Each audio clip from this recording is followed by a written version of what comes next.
What's going on, guys? Just wanted to talk about the state of boxing just for a little bit.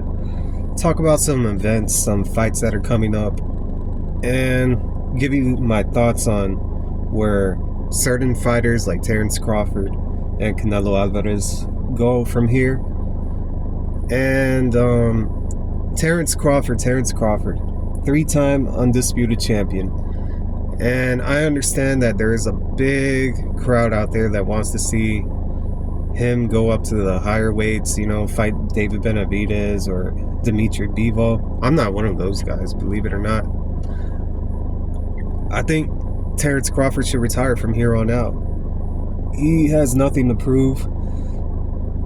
And when he did have something to prove, it was always against fighters like Errol Spence, that a lot of fans thought that he was too little, that Errol Spence was way too big. I was one of those guys that said that he was a little bit too big. And he went up and proved Errol Spence wrong. And the same thing happened with Canelo Alvarez. But with the Canelo fight, I think he went way overkill, believe it or not. And when I say he went way overkill, I mean like he destroyed any type of sign of a fan saying that he was at a size disadvantage.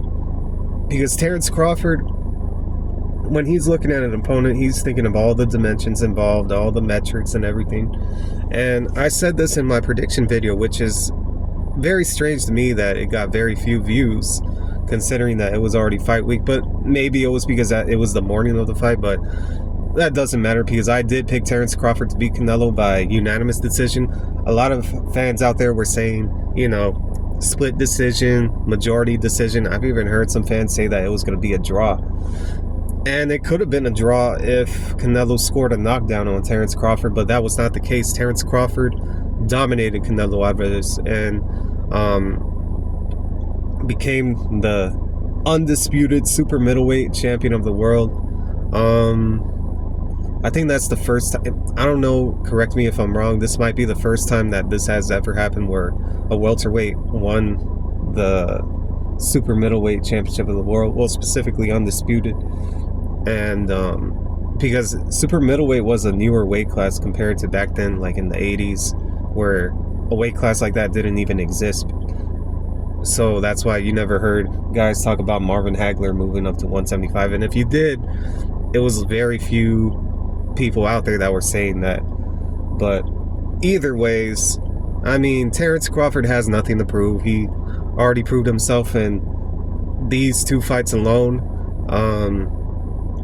And I think fans have always diminished his resume way too much, like more than it's supposed to. I understand that he never got the names, like Danny Garcia and Keith Thurman and some other guys at 140 pounds, Mikey Garcia, because I still remember Mikey Garcia avoided that fight. That's what I thought back then. But it really doesn't matter, because at this point in time, Terence Crawford beat what was perceived as the top 5. I've even seen some fans say that Canelo was number 1 on their list. They might have been Canelo fans or something like that. Even a couple of years back, like even before the Bivol loss, everyone was saying that Canelo was number 1 pound for pound at some point. I disagree personally. I've had Terence Crawford in the top 3 since after the Victor Postol fight, because I knew what I saw in that fight. That was like total domination back then. And he became number 1 after Andre Ward retired in my list. And he hasn't moved from the position ever since then, even though he was inactive during certain periods of time, when he was trying to get those fights at 147 pounds. It really doesn't matter, because Terence Crawford was able to get the big fight that he wanted at 147 pounds, which was Errol Spence. And that division is very important to boxing, welterweight. And everyone talks about heavyweight, the glamour division, which is true, very true actually. That's why Usyk's win over Tyson Fury, and just like the whole domination of the heavyweight division and the cruiserweight division as well. Let's not forget the cruiserweight, but specifically the heavyweight division is very important. But so is welterweight, because welterweight holds some of the historic greatest fighters of all time. That was always like a battleground, to prove which fighter was probably the greatest pound for pound fighter ever. Sugar Ray Robinson, Sugar Ray Leonard, all them guys, man, that were fighting at welterweight. Floyd Mayweather was there. Manny Pacquiao was there. Yeah. It's crazy, man. You know, like that specific division, whether you were a fighter that was grown from that division like Earl Spence, or you were a fighter coming up from the lower weight classes, you know, like Roberto Duran, Floyd Mayweather, like I said right now, Manny Pacquiao, all them guys, man, they all met specifically at the welterweight division, and nobody really talks about it that much. Like I said, Terence Crawford has nothing to prove. Personally, I don't care if he like goes on these exhibition bouts. He's earned it. He's definitely earned that right. And as for Canelo, you know, let's get to the Canelo stuff, because I already said that Terence Crawford should retire, and that's my opinion. I probably shouldn't add any more than that. But Canelo, on the other hand, I think he should continue, you know. He didn't take damage like that in the Terence Crawford fight compared to Errol Spence. That's just my opinion. I know everybody's comparing the Errol Spence performance and the Canelo Alvarez performance as well. But I thought the Errol Spence one was more physically punishing because of the stuff that Errol Spence was trying to do from a technical standpoint, but he really couldn't pull it off. And personally, even though Errol Spence was throwing his jab more in the fight, he was way too slow. It almost looked like when Terence Crawford was timing Victor Postol every time that he was throwing his jab out there and even tried to commit to their jab. Like, Terence Crawford would just be in and out, in and out, in and out with all those counters and combinations. And the same thing happened to Canelo, but Canelo didn't throw any jabs like I expected him not to throw any jabs. And yeah, as for Canelo, I don't think he should retire. He's not that old, you know. 35 is old, but not that old in terms of boxing, unless you're fighting at the lower weights, you know, 118, 122, sometimes even 135 or below. But I think Canelo should continue.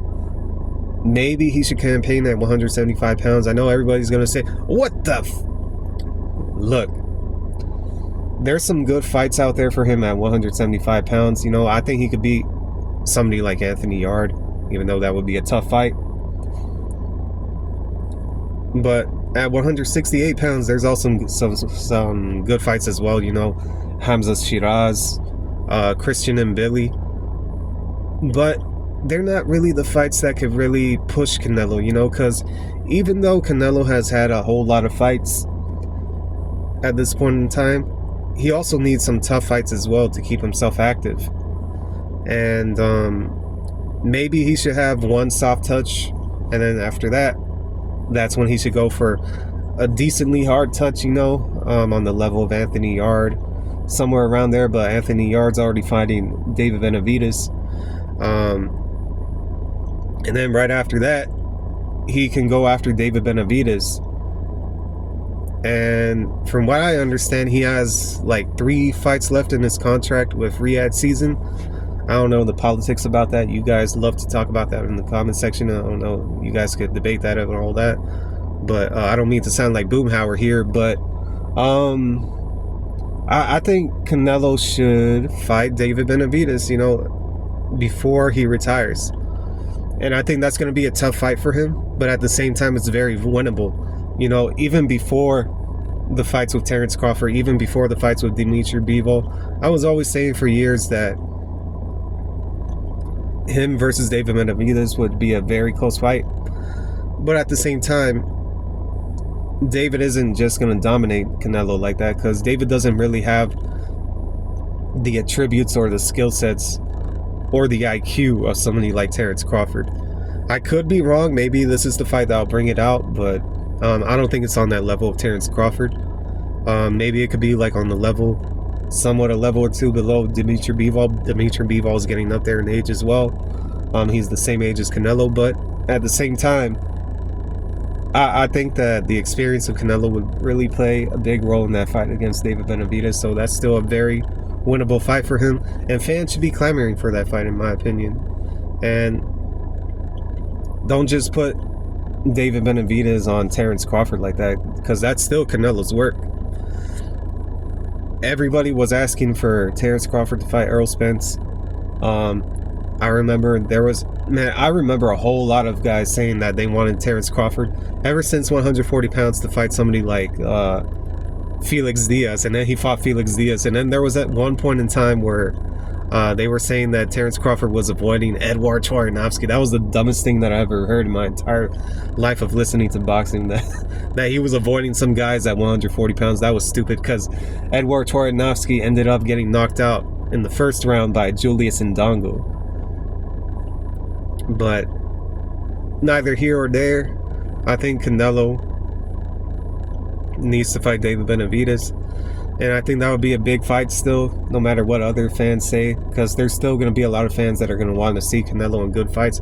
So as long as he has maybe like a soft touch or two, like right after this fight against Terence Crawford, because that was a pretty demoralizing fight, man, for Canelo, you know, considering the circumstances that Crawford had to go through in order to pull off that victory, you know, coming up from 2 weight classes below, no catch weights, no draining of anybody whatsoever. Canelo was quote unquote, well, not quote unquote, he is undefeated at 168 pounds during that time before the Terence Crawford fight. And yeah, man, I don't know. I don't think Canelo took that much punishment enough to where, like, he only has 1 fight left. He still has several fights left. But I will say, regardless if he wins or loses the David Benavidez fight, I think Canelo should retire from right there, because I think that's going to be a very tough and grueling fight. You know, it kind of reminds me of Vitaly Klitschko versus Lennox Lewis, where both of these guys were giving the fight of their lives. You know, Vitaly had a reputation around before that time where he didn't look too good against Chris Bird. And Lennox Lewis, from what I recall, like, he was at the very end of his career. You know, he was about to retire. And for some reason, I'm getting this type of vibe from a David Benavidez versus Canelo fight when it comes to Lennox Lewis versus Vitaly Klitschko. So maybe you guys disagree with that, but personally for me, I think this is a great fight for Canelo to end his career. And yeah, man, I mean, those are my thoughts on that fight. In terms of all the recent boxing fights that have happened over the year, a lot of these predictions I never got recorded. You know, I never recorded them, but a lot of them I actually got correct. The biggest one before the Terence Crawford versus Canelo fight was definitely the Ryan Garcia versus Rolly Romero fight. I actually picked Rolly Romero to beat Ryan Garcia because Rolly Romero had something over Ryan Garcia in those sparring sessions that they used to have with each other when they were kids and all that. But I'll probably save that for another video. Dealing with some allergies right now, so until then, let me know what you guys think in the comment section about, you know, the state of boxing, what you guys want me to talk about, anything like that. And I'll see you guys around later.